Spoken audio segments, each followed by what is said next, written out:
నమస్తే all my dear masters. నమస్తే సరోజ అమ్మ.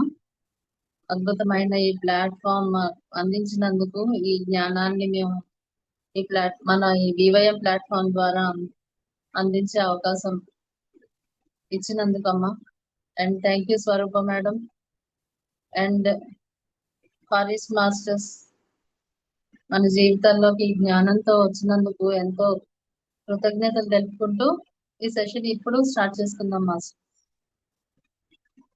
సో ఇప్పుడు మనం ప్రీవియస్ గా ఉన్న మనం నిన్న ట్యూస్డే ఏదైతే క్లాస్ చెప్పుకున్నామో మంగళవారం, దాన్ని కనెక్ట్ చేసుకుంటూ వద్దాం మాస్టర్స్.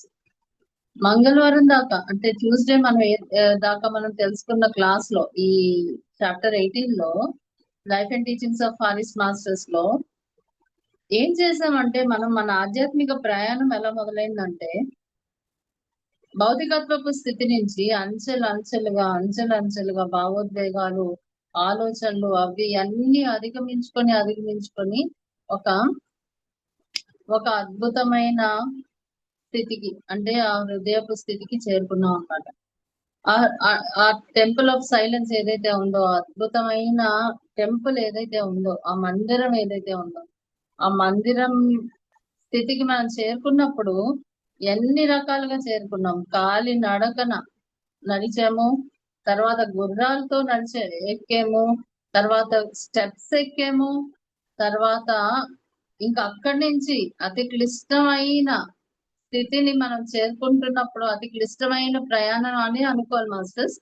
భౌతికత్వంలో మనకి చూపించింది క్లిష్టమైన ఒక బుట్టలో ఆ ఎసెన్షియల్ ఎలా జరిగిందంటే, మనం ఒక బుట్టలో కూర్చుంటే ఆ బుట్ట అమాంతం అలా మీదకి మనల్ని లిఫ్ట్ చేసింది అనమాట ఈ స్థితిలోకి. అలా ఈ హృదయపు స్థితికి చేరుకున్నప్పుడు మన ఎక్స్పీరియన్స్లు ఎంతో ఎంతో డీప్ గా మనకి ఎక్స్ప్లెయిన్ చేశారు మాస్టర్స్. ఈ పర్వత అధిరోహణ అనే ఈ భాగంలో ఈ టెంపుల్ కి రీచ్ అవ్వే టెంపుల్ ఆఫ్ సైలెన్స్ అంటే సైలెంట్ ఎంతో ఉన్నతమైన స్థితి కలిగి ఉన్న ఉన్నతమైన ఆధ్యాత్మిక స్థితి కలిగి ఉన్న ఈ మందిరాన్ని మనం చేరుకోవడానికి మన ప్రయాణాన్ని ఎంతో అద్భుతంగా వర్ణించారు life and teachings of Far East masters లో. సో ఇది మనం హృదయపు స్థితిగా మనం చెప్పుకోవచ్చు. యాక్చువల్ గా అంటే లోతైన ఆధ్యాత్మిక అర్థాన్ని కూడా మనం ఇక్కడ చర్చించుకోకపోతే ఈ life and teachings of Far East masters యొక్క ఆ అధ్యయనం అనేది అసంపూర్ణంగా ఉంటుంది మాస్టర్స్. సో ఇక్కడ ఏమైంది, ఈ హృదయపు స్థితి నుంచి అంటే ఆ మందిరంలో మనం ఉన్నప్పుడు, ఆ హృదయ స్థితిలో మనం ఉన్నప్పుడు మనం ఎన్నో అనుభవాలు మనం ఇక్కడ తీసుకున్నాం అన్నమాట. ఏంటి అది? హృదయపు స్థితిలో ఉన్నప్పుడు మనకి మొట్టమొదటి కలిగిన అవగాహన ఏంటంటే, ఈ జనన మరణ చక్రం అంటే ఇది ఆ ఉన్నత చైతన్యపు స్థితి నుంచి భూమి యొక్క తలానికి ఒక వ్యాప్తి చెందిన చైతన్య రేఖలుగా మనం వచ్చి, ఆ చైతన్య రేఖలుగా ఉన్న మనం అనుభవాల ద్వారా మన యొక్క వ్యక్తిత్వం నుంచి ఆ చైతన్యంలోకి అనుభవాలు పంపించి మళ్ళీ మనం తిరుగు ప్రయాణం ద్వారా ఆ మూల చైతన్యానికి చేరుకుంటాం అనే అవగాహన మనకి కలిగిన తర్వాత ఆ చంద్రుని యొక్క కాంతి గురించి ఏదైతే మనం వర్ణించుకున్నామో అది ఇక్కడ నేను ఇంటర్ప్రిటేషన్ చెప్తున్నాను మాస్టర్. సో ఆ అవగాహన మనకు కలిగింది ఆ హృదయ స్థితిలో ఉన్నప్పుడు. అప్పుడు ఆ అవగాహన అనుభూతి చెందిన తరువాత అప్పుడు ఏమైంది మాస్టర్స్, సూర్యాస్తమయ వేళను మనం ఎక్స్పీరియన్స్ చేసాం. సూర్యాస్తమయ వేళలో మనకి ఎంత వర్ణన జరిగింది మాస్టర్స్. అక్కడ సూర్యాస్తమయం చూస్తున్నప్పుడు, సన్సెట్ ఇట్ సెల్ఫ్ మనకి ఏం చెప్తుందంటే, మన యొక్క ఈగో ఎలా కరుగుతుంది ఆ హృదయపు స్థితిలో మనం పూర్తి అవగాహనతో. మనం ఈ భౌతిక శరీరధారులం కాదు, అందులో ఉన్న చైతన్య స్వరూపలం మనం అని మనకి కాస్త అవగాహనలో మనం వెళ్ళినప్పుడు మనకి సూర్యాస్తమయ స్థితి కలుగుతుంది. అంటే ఏంటి? మన లోపలున్న ఆ ఈగో ఏదైతే ఉందో అది నెమ్మదిగా కిందకి కరగడం మొదలు పెడుతూ ఉందంట. ఆ నెమ్మదిగా సూర్యాస్తమయం జరుగుతున్నప్పుడు, ఆ ఇగో కరుగుతున్నప్పుడు, మనం అంత ఉన్నతమైన మందిరం యొక్క ఉపరితలం మీదకి, అంటే మందిరం యొక్క రూఫ్ మీద మనం నుంచున్నప్పుడు మనకి ముందు మన పైన ఏం కనిపిస్తుంది?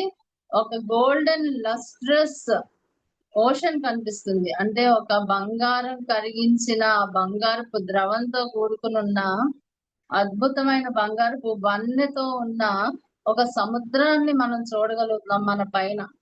మన కిందన ఏం కనిపిస్తుంది? అగ్ని జ్వాలలు కక్కుతున్న కిందన చూస్తుంటే, అంటే మన భౌతికత్వం వైపు మనం చూస్తుంటే, మన మన ఎమోషన్స్, ఆలోచనలు, మన భావోద్వేగాలు, సంస్కారాలు అన్ని అగ్ని జ్వాలల్ని కురిపిస్తున్నాయి అన్నమాట మన మీదకి.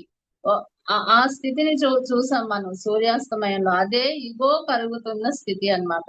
ఇగో అనేది గ్రాడ్యువల్ గా కరుగుతున్నప్పుడు దాని యొక్క విపరీత రూపం ఏదైతే ఉందో, ఇది వికృత అనకూడదు మాస్టర్స్, ఎందుకంటే అంతా దైవత్వమే కదా, అన్ని ఆ చైతన్యం యొక్క స్థితిలే కదా.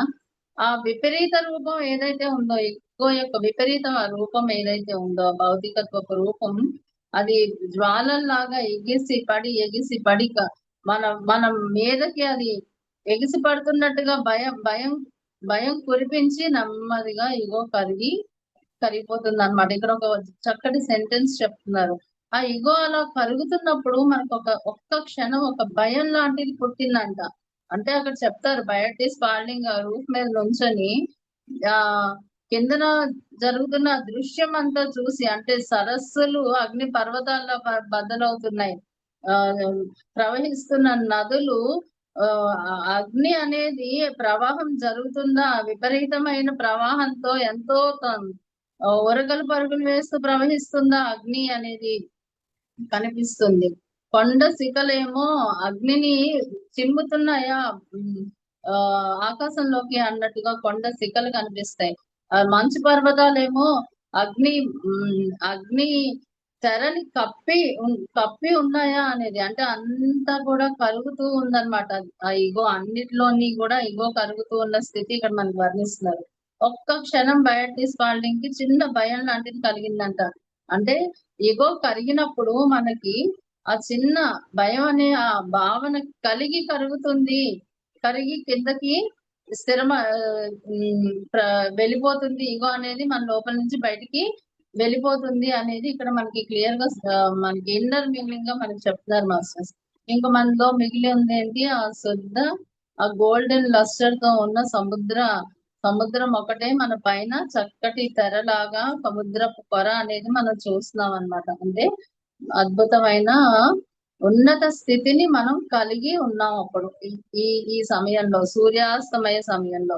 ఇంకొంచేపటికి ఏమైంది, మనం ఆ స్థితిలో ఉన్నప్పుడు, అంటే ఏదైతే కింద రగులుతున్న జ్వాలలు అన్ని కూడా కరిగిపోయాయో, ఆ సూర్యాస్తమం అయిపోయిందో, అన్ని సమమైన తెల్లటి కాంతితో మనకి కనిపించడం మొదలు పెట్టిందంట. అంటే అన్ని కూడా మొత్తం చల్లటి ప్రశాంతమైన స్థిరమైన స్థితిని మనం ఎక్స్పీరియన్స్ చేసామని దీని అర్థం మాస్టర్స్. సో సూర్యాస్తమం అయిపోయిన తర్వాత అంతా సరి సమానం అయిపోయిందంట మనకి. ఏ రకమైన ఆ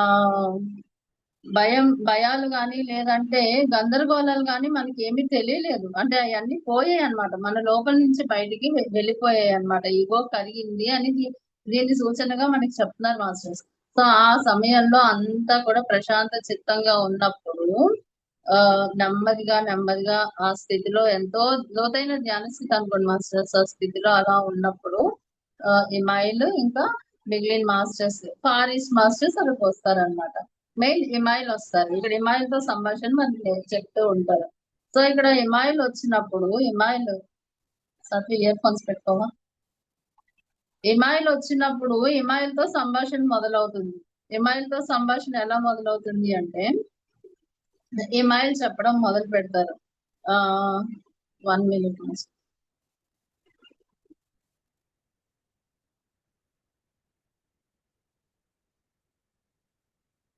క్వశ్చన్ అండ్ ఆన్సర్ సెషన్ లాగా, అంటే ఇమాయిల్ కొన్ని ప్రశ్నలు అడుగుతారు. ఈ గ్రంథాలు ఏంటి, గ్రంథాలు మనకి ఇస్తున్న జ్ఞానం ఏంటి, ఆ జ్ఞానం అనేది ఈ గ్రంథాలు వెలువరుస్తున్న జ్ఞానం ఏంటి, ఇవన్నీ కూడా క్వశ్చన్ ఆన్సర్స్. కొన్ని ప్రశ్నలు వేస్తారనమాట ఇమైల్ తో. ఆ ఇమైల్ ఏమో ఆన్సర్ చెప్తూ ఉంటారు. ఇలా చెప్తూ ఉన్నప్పుడు ఇమైల్ చెప్తారనమాట, మనల్ని ఉద్దేశించి చెప్తున్నారు ఇక్కడ ఇమైల్. అంటే బయటిస్ పార్టింగ్ కి చెప్తున్నారు. మీ ఇక్కడ డీప్ గా అంటే ఇక్కడ భౌతిక అర్థం ఏంటి వస్తుందంటే మాస్టర్స్ చెప్తున్నప్పుడు బైబిల్ గురించి, వేదాలలో ఉన్న జ్ఞానం గురించి, ఆ రెండిటి మధ్యన డిఫరెన్స్ మనకి చూపిస్తున్నట్టుగా డైరెక్ట్ గా కాకుండా ఇండైరెక్ట్ గా మనకి టెక్స్ట్ లో ఉంటుంది.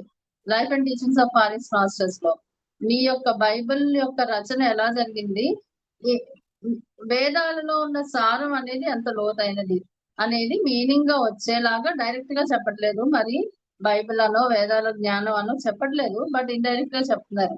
ఇమైల్ ఏమంటున్నారంటే ఇక్కడ మనం అర్థం చేసుకోవాల్సిందంటే మీరు అంటే మనల్ని భౌతికత్వపు స్థితిలో ఉన్న వాళ్ళని, ఓకే, పవిత్ర గ్రంథాలు అంటే ఆధ్యాత్మిక పవిత్రమైన ఆ నిక్షిప్తమై ఉన్న వేదాంగాల్లో ఉన్న సారంతో కూడుకున్న గ్రంథాలు అంటే అవన్నీ కూడా అత్యుత్తమమైన జ్ఞానం అన్నమాట. ఆ రెండింటి మధ్య డిఫరెన్స్ చెప్తున్నారు. మీరు మీ జ్ఞానం ఏదైతే మీరు రచించుకున్నారో, మీరు ఏదైతే మీ మీ యొక్క రైటింగ్స్ ఏవైతే ఉన్నాయో, మీరు రచించుకున్న రచన ఏదైతే ఉందో, అంటే ఆ గ్రంథం ఏదైతే మీరు రచించుకున్నారో, మీరు రచించుకున్న గ్రంథం అనేది మీ యొక్క స్థితి నుంచి రచించుకున్నారు. ఏంటి మీ యొక్క స్థితి, మన యొక్క స్థితి ఏంటి అని చెప్తున్నారు క్లియర్ గా. మీరు సర్ఫేస్ లెవెల్లో అంటే మన ఇంద్రియాల ద్వారా గ్రహించిన జ్ఞానము, మరియు మన ఆలోచనల ద్వారా మనం పొందిన జ్ఞానము, మరియు మన సంస్కారాల ద్వారా మనం నెమరు వేసుకున్న అంటే మనకు అందినది, ఇలా ప్రతిదీ కూడా ఉపరితలంగా ఉన్న జ్ఞానాన్ని మీరు సమకూర్చుకొని మీరు సత్యం గురించి మీరు ఒక రచన ఏదైతే రచించుకున్నారో దానిలో డీప్ గా ఉండే అసలైన సత్యం యొక్క రూపం అనేది మీరు తెలుసుకోలేకపోతున్నారు అని ఇక్కడ చక్కగా చెప్తారనమాట. మీరు రచించుకున్నవన్నీ అంటే ఏదైతే సత్యం కోసం మీరు అన్వేషిస్తున్నారో లోతుల్లోకి మీరు ఇంకా వెళ్ళలేదు. అంటే అక్కడ బయట స్టాండింగ్ వాళ్ళకి చెప్తున్నారు, వాళ్ళు రచించిన బైబిల్ ఏదైతే ఉందో, బైబిల్ అనేది ఏ స్థితిలో మీరు రచించారు అనేటట్టుగా చెప్తున్నారు. మీ రచన అనేది భౌతికత్వపు ఆలోచనల అరణ్యంలో నుంచి మీరు రచించుకోవడం జరిగింది. ఆలోచనల అరణ్యం ఏదైతే ఉందో ఆ అరణ్యం బివిల్డెడ్ సర్ఫేస్ ఎమోషన్స్ అండ్ థాట్స్ అన్నమాట అది. సో అరణ్యం నుంచి మీరు బాహ్యత్వం నుంచి, బాహ్య స్థితి నుంచి మీరు మీ యొక్క రచనని మీరు రచించుకున్నారు అని చెప్పారండి మాస్టర్స్. అయితే ఇక్కడ మీరు ఏవైతే గ్రంథాలు పఠిస్తున్నారో, ఇక్కడ మీరు ఏవైతే గ్రంథాలు చూస్తున్నారో, ఆ గ్రంథాలు అనేవి ఈ బాహ్య పరిస్థితుల నుంచి రచించబడినది కాదు. లోతైన జ్ఞాన బీజాలు, జ్ఞానం అనేది లోతైన జ్ఞానం నుంచి జ్ఞానాన్ని ఈ రచనలు తెలుపుతున్నాయి, ఈ గ్రంథాలు తెలుపుతున్నాయి. ఇక్కడ మీరు ఏ గ్రంథాలు అయితే అధ్యయనం చేస్తున్నారో, ఆ వేదాల యొక్క సారంగా ఉన్న గ్రంథాలు ఏవైతే అధ్యయనం చేస్తున్నారో ఆ గ్రంథాలు అనేవి లోతైన జ్ఞానము మీరు ఇప్పుడు అధ్యయనం చేస్తున్నారు అని చెప్పి, అంటే మీరు అంటే అక్కడ అంటున్నారు అనమాట, మీరు ఈ లోతైన జ్ఞానాన్ని ఏదైతే మీరు ఇక్కడ అధ్యయనం చేస్తున్నారో బయట స్టాండింగ్ వాళ్ళకి చెప్తున్నారు. మీరు ఇది తీసుకున్నా తీసుకోకపోయినా అది మీ, that is up to you, అది మీ ఇష్టం. ఇక్కడ ఏ రకమైన ఏమంటారు దాన్ని, బలవంతము లేదు. ఏ బలవంతము ఎవరు చేయట్లేదు. మీరు గ్రహించగలిగినంత, గ్రహించే స్థితిలో ఉన్నంత మీరు గ్రహించగలిగినంత మీరు గ్రహించండి. మీరు ఏది సత్యం అని నమ్ముకుంటారో నమ్మండి. ఇది సత్యం, ఇదిగో ఇది లోతైన సత్యం అని మేము చెప్పడానికి ఇక్కడ లేము. మేము ఓన్లీ ఇదిగో మీరు ఈ స్థితి నుంచి ఆపరేట్ చేస్తున్నారు, ఈ స్థితి నుంచి మీరు ఫిజికాలిటీ లెవెల్లో ఆపరేట్ చేస్తూ మీరు రచించుకున్న రచన ఒక గ్రంథంగా, మీరు ఒక సత్యంగా మీరు రిఫ్లెక్ట్ చేయడానికి ట్రై చేస్తున్నారు, కానీ లోతైన జ్ఞానం యొక్క అవగాహన ఇంకా మీకు అందలేదు అని చెప్తున్నారు అనమాట. అలా చెప్తూ ఉండగా ఏమైంది, అంత జ్ఞానం హిమాయిల్ అలా చెప్తూ ఉన్నప్పుడు సడన్ గా ఏమైంది, ఒక మధ్య వయస్కురాలైన లేడీ, అంటే ఒక మిడిల్ ఏజ్డ్ విమెన్ ఎవరైతే ఉన్నారో ఆ మధ్య వయస్కురాలైన యువతి ప్రత్యక్షమయ్యారు. సడన్ గా ఎలా ప్రత్యక్షమయ్యారంట, ఒక ఇంత సైలెన్స్ లో ఆయన చెప్పిన తర్వాత ఏమైంది, అక్కడ ఎక్కడ చెప్పారు, ఆ మందిరం యొక్క రూఫ్ మీద ఎక్కడైతే మనం హయ్యర్ కాన్షియస్ స్టేట్ ని ఎక్స్పీరియన్స్ చేస్తూ ఉన్నామో ఆ స్టేట్ లో మన యొక్క అవగాహన ఏ లెవెల్లో ఉంది, అసలైన అవగాహన ఎక్కడి నుంచి తీసుకోవాలి అని ఆయన చెప్తూ ఉండగా ఒక రకమైన ప్రశాంతతని అలాగే ఎక్స్పీరియన్స్ చేస్తూ ఉన్నారంట బయటిస్ పాలింగ్. అలా ఎక్స్పీరియన్స్ చేస్తూ ఉన్నప్పుడు సడన్ గా ఏమైందంటే ఒక మధ్య వయస్కురాలైన ఒక యువతి అక్కడ ప్రత్యక్షమయ్యారంట. ఎలా ప్రత్యక్షమయ్యారంట, ఒక ఒక ఒక ఎత్తైన ప్రదేశం నుంచి అక్కడ డబ్బమని దూకేరా అన్నంత శబ్దంతో ప్రత్యక్షమయ్యారంట. అంటే మధ్య వయస్కురాలైన యువతి అంటే ఏంటి మాస్టర్స్, ఇక్కడ మనకి ఒక అద్భుతమైన ఒక అవగాహన జ్ఞానోదయం కలిగినట్టు అన్నమాట అనే ఇంటర్ప్రిటేషన్ మనం ఇక్కడ తీసుకోవచ్చు. ఏంటా జ్ఞానోదయం, మధ్య వయస్కురాలు అంటే ఒక బ్యాలెన్స్ కదా మాస్టర్స్, ఒక అవగాహన, ప్రతి అంశం మీద ఒక అవగాహన, ఒక బ్యాలెన్స్, ఒక లోతైన అధ్యయనం, ఒక ఎక్స్పీరియన్స్. మధ్య వయస్కురాలైన విమెన్ అంటే ఎలా ఉంటారు మాస్టర్స్, ఎంతో స్థిత ప్రజ్ఞతతో ఉంటారు కదా. అంటే మనకి స్థిత ప్రజ్ఞత అనేది సడన్ గా మన లోపలికి ఎంటర్ అవుతుంది అనమాట. మనం ఆ స్థితిలోకి, స్థిత ప్రజ్ఞత స్థితిలోకి చేరుకుంటాం అనమాట.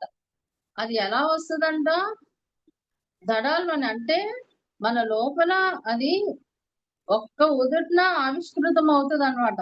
అప్పుడు దాకా మనం ఉన్న స్థితి అనేది మన లోపల సడన్ చేంజెస్ మనం నోటీస్ చేసుకోవడం మొదలు పెడతాం. ఎలాంటి చేంజెస్ అంటే సడన్ గా మన లోపల స్థిత ప్రజ్ఞతతో మనం ఆపరేట్ చేయడం మొదలు పెడతాం.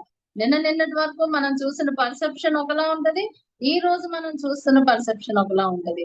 ఈ జ్ఞానం అవగాహన అయిన తర్వాత మనం చూస్తున్న పర్సెప్షన్ ఒకలా ఉంటుంది.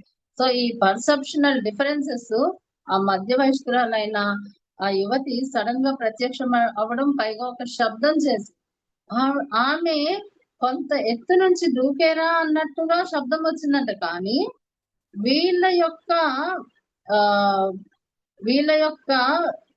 స్థితి ఏదైతే ఉందో దాన్ని ఒక్కసారిగా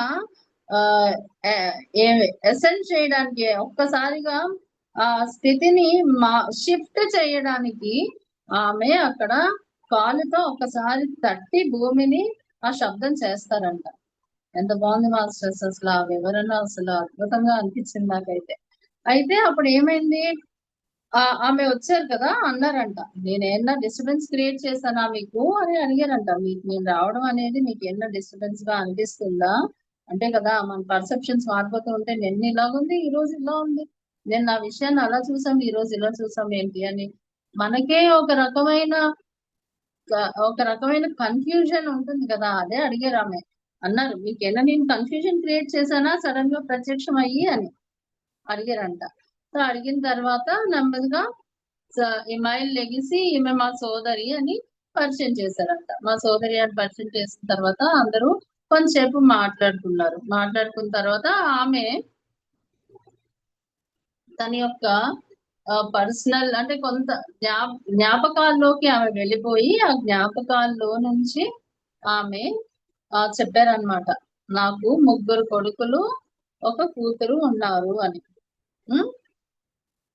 అంటే ఆ మధ్య వయస్కురాల యొక్క ప్రాపర్టీస్ ఏముంటాయి అంటే ఆమె యొక్క స్వభావాలు సార్ ఆలోచిస్తే, ఆమె యొక్క స్వభావాలు, ఆలోచనలు బ్యాలెన్స్, ఎమోషన్స్ బ్యాలెన్స్, అవునా, ఆమె చేసే పనులు బ్యాలెన్స్, ఇవన్నీ గమనిస్తూ చేస్తారు కదా మాస్టర్స్. 3 కొడుకులు 1 కూతురు ఉన్నారు నాకని చెప్తారంట. ఆమె యొక్క అవుట్పుట్స్ ఏంటి, ఆలోచనలు, balance in thoughts, balance in emotions, balance in actions, ఆలోచనలు, భావోద్వేగాలు మరియు చర్యల మధ్య ఉన్న సమతుల్యం గమనించడం ద్వారా జరుగుతుంది. అలాంటి అవగాహనతో ఉన్న ఒక మధ్య వయస్కురాలైన స్త్రీలో. సో ఆమె అంటారంట, ముగ్గురు కొడుకులు ఒక కూతురు ఉన్నారు, ఆఖరి ఇద్దరు పిల్లలు నాతోనే ఎప్పుడు ఉంటారు అని చెప్పారంట. చెప్పిన తర్వాత మేము వాళ్ళని చూడొచ్చా అని బయోటిస్ స్పాల్డింగ్ ఇంకా వాళ్ళు అడుగుతారనమాట. మనం బయోటిస్ స్పాల్డింగ్ ఇంకా ఆయనతో ఉన్న ఇద్దరు సహచరులు కదా ఉన్నారు, మనం అడుగుతాం అనమాట, మేము వాళ్ళని చూడొచ్చా అని. చూడొచ్చా అని అడిగితే అప్పుడు బయోటిస్ స్పాల్డింగ్ అడిగిన దానికి తప్పకుండా చూడొచ్చు, ఆ మరుసటి రోజు సమావేశం ఏర్పరచుకుందాం అని చెప్పారు కదా, కింద ఎపిసోడ్ లో మనం చెప్పుకున్నాం కదా, ఆ కిందనున్న విలేజ్ ఉంది కదా మాస్టర్స్, ఆ విలేజ్ లో మీకు గుర్తుందా, ఆ విలేజ్ లో ఆ గ్రామంలో ఇల్లులు ఎలా కట్టుకున్నారు, కొండని తొలిచి కొండ లోపల గృహని ఏర్పాటు చేసుకొని ఆ గృహ బయట రాతి కట్టడానికి కట్టి ఎంతో ప్రొటెక్టివ్ గా లోపల ఉన్నారు. ఆ విధంగా గ్రామం నిర్మించబడింది కదా. అక్కడ చెప్తారనమాట, అక్కడ ఇంటర్ప్రిటేషన్ ఏంటంటే మనము బాహ్యంగా బ్రతకకుండా మన లోపల మన ఇన్నర్ స్టేట్ లో మనం జీవించడం మొదలు పెడుతున్న ఆ సూచన అన్నమాట అది. సో ఆ గ్రామంలో అందరూ మీట్ అవుదాం అనుకుంటారు కదా, సో ఈ ఇద్దరు పిల్లలు ఆ మీటింగ్ కి, ఆ సమావేశం కోసం వచ్చారంట. ఆ సమావేశంలో పాల్గొనడానికి ఇద్దరు పిల్లలు వచ్చారంట మాస్టర్. సో ఇద్దరు పిల్లలు ప్రత్యక్షం అవుతారనమాట. ప్రత్యక్షం అయితే ఈ బయాటిస్ స్పాల్డింగ్ వాళ్ళందరూ కూడా ఇద్దరు పిల్లల్ని చూసి, ఇద్దరు పిల్లల్ని అలాగ చూస్తూ ఉన్నప్పుడు ఆ యువకుడు అయితే ఒక 30 సంవత్సరాలు కలిగి ఉన్న ముఖ వర్చస్సుతో రూపంతో ఉన్నాడంట. ఆ యువతి అమ్మాయి ఎవరైతే ఉన్నారో తనైతే ఒక 20 ఇయర్స్, ఒక 20 సంవత్సరాలు కలిగి ఉన్న యువతిగా కనిపించారంట. ఇద్దరు ఎంతో అందంగా చక్కగా ఉన్నారంట. సో ఆ ఇద్దరు వయసులు ఇలా అనుకున్నారు కదా, 30 సంవత్సరాల కొడుకు, 20 సంవత్సరాల కూతురు, ఆమెకి ఆ మధ్య వయస్కురాలకి. కానీ యాక్చువల్ గా వాళ్ళు 128 సంవత్సరాలు కూతురు కంట, 115 సంవత్సరాలు కొడుకు కంట. ఈ నంబరింగ్ లో కూడా చాలా డీప్ మీనింగ్ ఉంటుంది మాస్టర్. ఈ నంబరింగ్ కూడా మన లోపల ఏర్పడిన స్థిర చిత్తము ఇలాంటివన్నిటిని ఆ నెంబర్స్ కూడా డిటర్మైన్ చేస్తారు. అది అంత ఈజీగా ఉట్టిన నోటు మాట నెంబర్స్ కాదు. 115 సంవత్సరాల కొడుకు, 128 సంవత్సరాల కూతురు అంట. వాళ్ళేమో 40 సంవత్సరాలు 20 సంవత్సరాలుగా కనిపించారు మనకి. ఓకే, సో అయితే ఇద్దరు ప్రత్యక్షం అయిన తర్వాత కొంతసేపు చక్కగా కబుర్లు చెప్పుకున్నారంట. బయాటిస్ స్పాల్డింగ్ అందరూ కూడా కబుర్లు చెప్పుకున్న తర్వాత వాళ్ళు మాయమైపోయారు. అంతే కదా, పాలిస్ మాస్టర్స్ వాళ్ళ వైబ్రేషన్స్ ని రేస్ చేసుకొని మాయమైపోవడం, మళ్ళీ ప్రత్యక్షం అయిపోవడం కదా మాస్టర్స్. ఆ బొట్టలో నుంచి కష్టపడి కిందనున్న ఊరిలోకి వెళ్తుంటే మనం అందరం అలా వెళ్తుంటే, బయాటిస్ స్పాల్డింగ్ మనందరం అలా వెళ్తుంటే, వాళ్ళు ఏం చేశారు, పాలిస్ మాస్టర్స్ చక్కగా అలాగే కిందకి అసెండ్ అయిపోయారు నెమ్మదిగా కదా. మన హయ్యర్ కాన్షియస్ స్టేట్ లో మనం ఉన్నప్పుడు లోవర్ కాన్షియస్ కి షిఫ్ట్ అవ్వడానికి కష్టపడతాం. లోవర్ కాన్షియస్ స్టేట్ లో అంటే లైక్ నేను అనేది లోవర్ కాన్షియస్ స్టేట్ అంటే మన చక్రాస్ మధ్య మనం ఆసిలేట్ అవుతున్నప్పుడు రెండిటికి కూడా మన వ్యయ ప్రయాసలు, మన యొక్క సాధన అవసరం ఉంటుంది. కానీ వాళ్ళు ఎంతటి స్థితిలోకి వెళ్తారంటే చక్కగా ఎటువంటి ప్రయాస లేకుండా ఎలా అన్నా ఆపరేట్ చేసేస్తారు, మీద నుంచి కింద వరకు, ఫిజికాలిటీ నుంచి అత్యున్నత తలాల వరకు వాళ్ళ యొక్క స్థితిని చాలా సరళంగా, చాలా చాలా విత్ ఇన్ నో టైం వాళ్ళు ఆపరేట్ చేసగలుగుతారు అనమాట పారిస్ మాస్టర్స్. సో ఈ విధంగా సో ఇలాగా ఆ ఇద్దరు పిల్లలు ప్రత్యక్షమయ్యి మాయమైపోయారు అనమాట. మాయమైపోయారు, వెళ్ళిపోయారు పిల్లలు ఇద్దరు. అప్పుడు బయాటిస్ స్పాల్డింగ్ వీళ్ళందరికీ ఆ పిల్లలు ఎంతో అద్భుతంగా అనిపించారు. అద్భుతంగా అనిపించి ఎంత చక్కగా ఉన్నారో ఇద్దరు పిల్లలు, ఎంత ఆ మంచి పిల్లలు, ఎంత అందంగా ఉన్నారో, ఇలా ఏదేదో చెప్తూ అన్ని పొగుడుతూ ఉన్నారు అనమాట. పొగుడుతూ ఉన్నప్పుడు అప్పుడు ఆమె చెప్పడం మొదలు పెడతారు. ఎవరు, ఆ మధ్య వయస్కురాలు ఉన్న అమ్మ ఉన్నారు కదా, ఆమె చెప్పడం మొదలు పెడతారు. ఆమె అంటారనమాట, ఆ పిల్లలు పుట్టిన విధానంలో క్రీస్తు జననం లాంటి జననంగా పుట్టిన పిల్లలైనా, లేదు సాధారణమైన ప్రసవంతో కూడుకుని ఇంద్రియాల ఇంద్రియాల అంటే భౌతికత్వపు స్థితిలో పుట్టిన పిల్లలైనా, ఏ రకంగా పుట్టిన పిల్లలైనా అద్భుతమైన వాళ్ళే. ఎటువంటి వ్యత్యాసం లేదు. క్రీస్తు ఎలా పుట్టారు మాస్టర్స్? భౌతికపరమైన చర్యలు ఏమీ లేకుండా క్రీస్తు పుట్టారు కదా. మేరీ గర్భం దాల్చారు. ఎటువంటి భౌతికమైన చర్యలు జరగలేదు మేరీ గర్భం దాల్చేటప్పుడు. సాధారణంగా పుట్టే పిల్లలు యొక్క చర్యలతో, భౌతికత్వపు చర్యలతో సాధారణంగా ఉండే లోకల్లో పుట్టే పిల్లలు అలా ఉంటారు కదా. ఇక్కడ లోతైన అర్థం మాస్టర్స్ ఇక్కడ చెప్తారనమాట. ఆమె అందరూ పవిత్రులే ఇక్కడ చెప్తారు. ఇంద్రియాలతో సాధారణంగా పుట్టే పిల్లలు మరియు క్రీస్తు తరహాగా పుట్టిన పిల్లలు అంటే ఇక్కడ రెండు వెరీ ఇంపార్టెంట్ స్టేట్స్ అండి డిస్క్రైబ్ చేస్తున్నారు. ఒకటేమో బికమింగ్, ఇంకోటేమో being.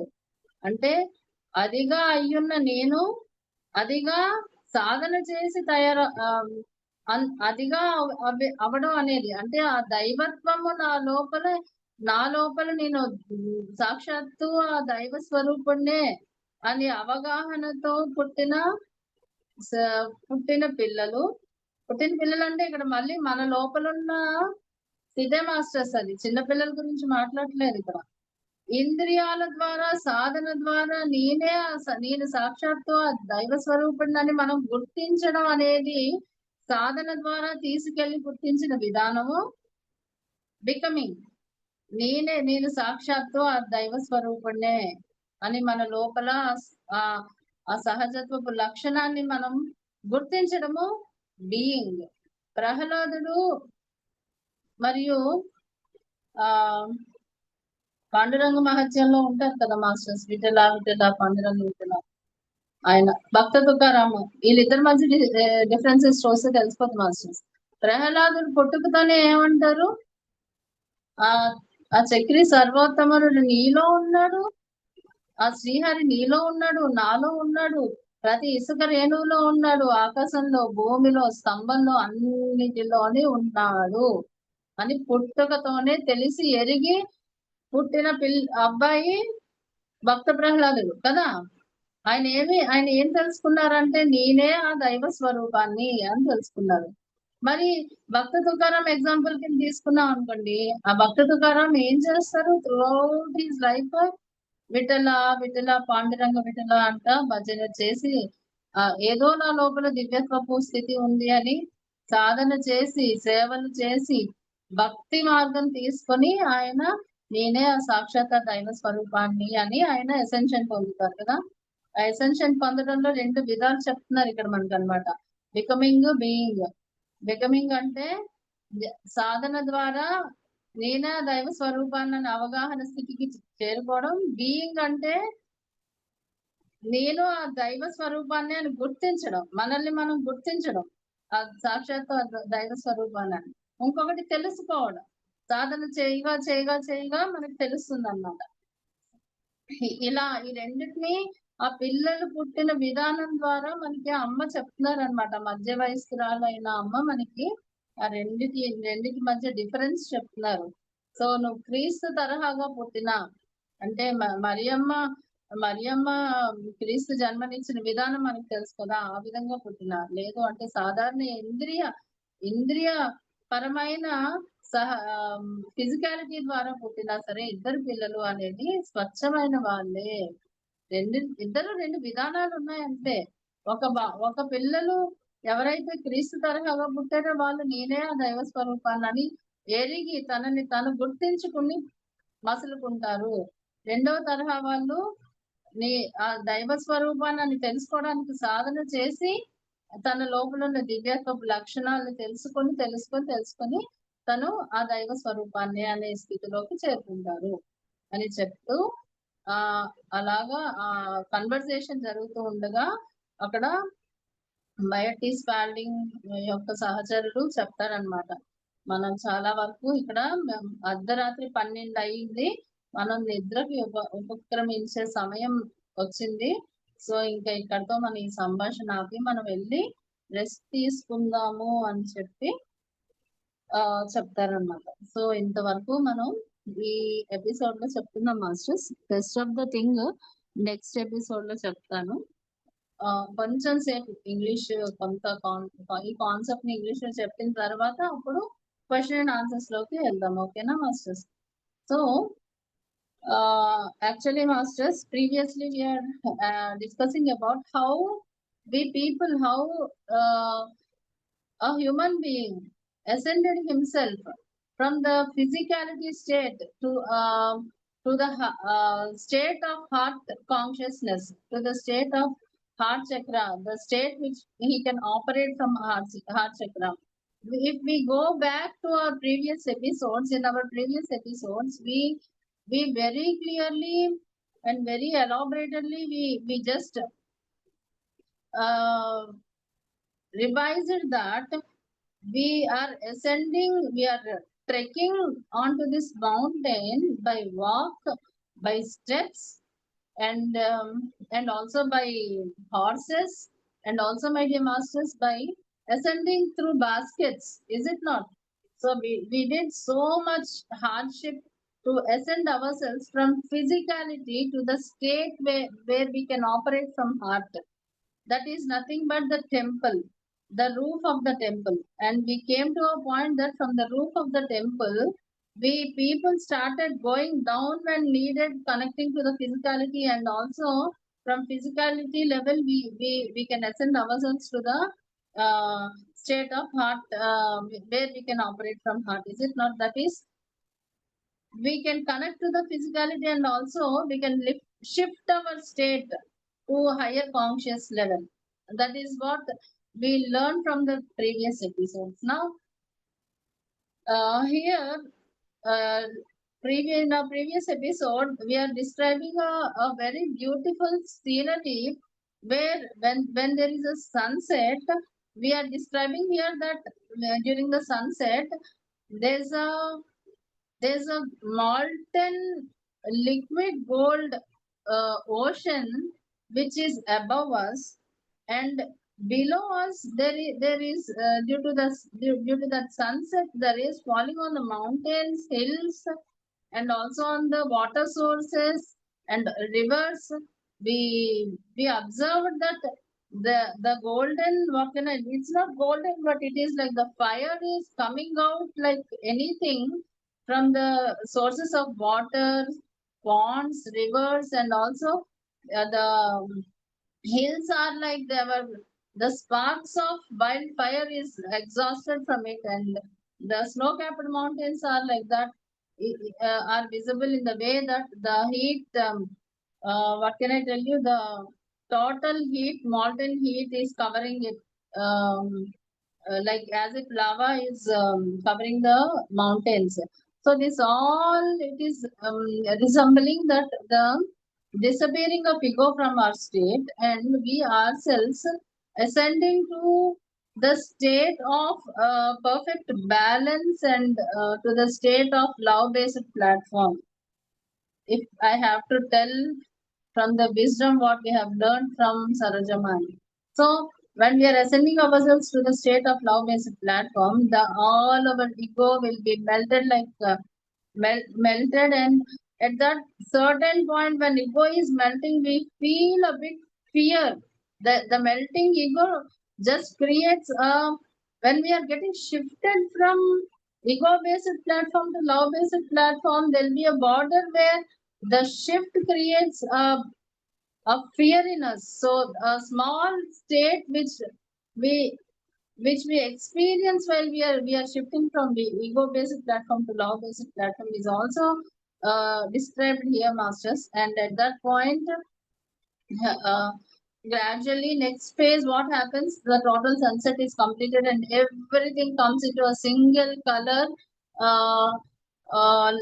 shining with calm and pleasant colors, and also here at this state, very balanced and constant state of experience is experienced by this Spalding. Meanwhile, Emile comes After Email comes, Bayati Spalding started communicating with Email, and Bayati Spalding started questioning Email about various doubts and all, and the author, to the questions of an author, Email starts telling the answer, and Email starts telling that actually here Email gives the differentiation between the records which were written by the Bayaldi Spalding. What can I tell you? By here, he tells us a difference between a Bible and Hindu scriptures, masters, actually, but that will not be uh, uh, what can I tell you, clearly directly told here, but here tells you people, by to Bayati Spalding Email speaks out. You people, the records what you people has written, the scriptures or else the holy books what you people have written, that you are reading now, that holy scripts what you are feeling as holy script in which truth is embedded.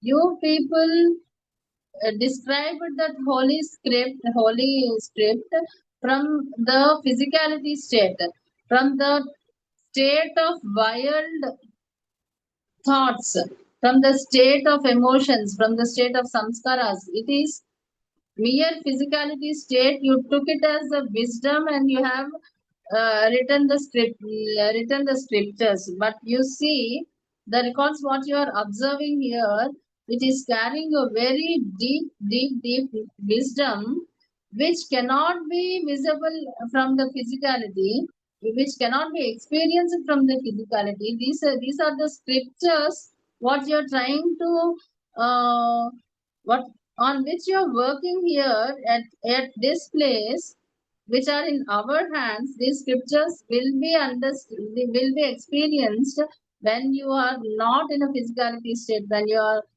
travel inward through your inward journey, when you go deep into your state, conscious state, then you can experience the real truth through these records. Telling all this, uh, after the conversation, it's about to become very late night, and suddenly a woman appears, and that woman is a middle-aged woman, and her appearance is sudden with a big sound. But actually, she did not make any big sound. Here, she just tapped her foot on the floor. But because of that constant, non-disturbed, internally peaceful and stable state, Bayat Spalding, he experiences it as if it's a huge sound. But it's not a, it's just he tapped her leg on the floor just to see that they just, what can I tell you, recognized her coming. But Beatrice Spalding feels that she jumped from some higher platform to the floor. So she tells that, did I disturb you? Here we can take the interpretation as a sudden middle-aged woman is, she is nothing but our state, our inner state, where we attain perfect balance in our emotions, in our thoughts, emotions, actions by constant observation. So these are the few qualities, or else that balanced state is the ultimate quality of a middle-aged woman. Balance in everything, whatever you take, she'll attain that balance by the time she attains that middle age. So in this way, she appears and she starts conversation with Betty Spalding, and remembering herself about her children, she tells that I had 3 sons and 1 daughter, and she tells that my daughter and son will, my last 2 kids will be along with me actually. Then this Betty Spalding asks, "Can I see the children? Can I once see the children?" Then she tells, "Oh, definitely." On the other day, next day, whatever meeting we have planned with so many people in the village down this temple, both of my children are to be participated in that. So for that reason, they will be available. Suddenly, both the children appear in front of this building, We know all of these forest masters, they appear and just disappear, shifting their conscious state to higher and also through physicality level. Is it not, masters? So, suddenly appearing, what happens, masters? These two children, they are so beautiful, so handsome. The son himself, he appears as 40 years. The daughter appears as 30 years, and these they are so beautiful, so sensitive, and all. Bayati Spalding experiences excellent with the children, and he expresses his still. But actually, the age of the children are the son's age is 115 years, and daughter age is 128 years, but they are visible as if daughter is 20 years and son is 30 years. So in this way, after this experience is completed, they'll just disappear after exchanging few words with Bayati Spalding. And after these two children disappears, Bayati Spalding starts telling that how and the companions of Bayati Spalding, this companions of Bayati Spalding, both of them tells that how beautiful are the children, how wise are the children, how stable, balanced are the children. They start, what can I tell you? Uh, Praising the children, and mother then tells that every child who born on this earth, maybe in the way that the their birth may be like normal human beings, how how the birth takes place in a normal human being state, or else it may be the way Christ has born. Those two has certain difference, is it not, masters? The way Christ was born on this earth is different from the way normal children will are born on this earth. So whatever is the way the children born, both of them are very pure. When they are like born, they are very pure. Only difference is that the person, the Christ-like birth, they recognize themselves as God immediately, and they operate from that state. And the normal the normal birth which takes place through senses, those children are the children who immediately don't recognize themselves as God. They just do certain practices, certain spiritual practices, certain sadhanas, and as the time passes on, they recognize themselves that the God is not outside themselves; it is within themselves. It is like our in our Puranas, Prahalada and what can I tell you? Bhakta Tukaram examples. Prahalada, from the time he was born, he himself tells that everywhere everything is oneness. There's no duality on this earth.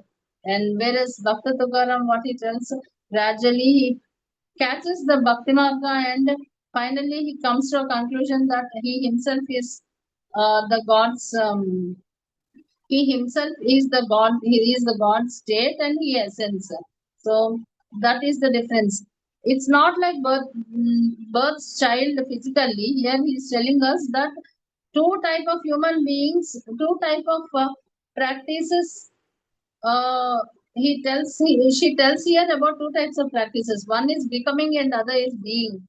Becoming is the one through we catch so many practices and gradually transform ourselves that uh, we what can I tell you, comes to a conclusion that we are none other than God Himself, and being is the state where by the state itself he feels that yeah, I am the God self. So these two differences this lady explains, and by the time goes off, and it will be midnight 12, where the but his paddling companion tells that it's already 12, it is the time for us to go and sleep, let us go and sleep. And here ends this part of our teaching, masters. In the next episode, we'll go for the next part. Okay, masters. So in this volume 1, there are 24 chapters, and I'm so happy that we came to 19 chapters. But 20, 21, 22 are very huge chapters, but still In few weeks, I don't know, in few months maybe we come to a conclusion of all these chapters. అంటే మన దగ్గర ఇంకా ఈ volume 1 లో మనం 18 chapter అయిపోయి 19 chapter వచ్చాం masters. ఇంకా మనకి 24 చాప్టర్స్ ఉన్నాయి. వాల్యూమ్ 1 మనం కంప్లీట్ చేసుకోబోతున్నాము. ఎంత బాగుందో. 6 వాల్యూమ్స్ లో ఒక వాల్యూమ్ కంప్లీట్ అవుతుంది ఇంకొన్ని నెలలో. మేబీ నెలన్నర అవ్వచ్చు, లేదా 2 నెలలు అవ్వచ్చు, బట్ అవుతుంది కదా కంప్లీట్. Thank you. రికార్డింగ్ ఆపుదాం మేడం.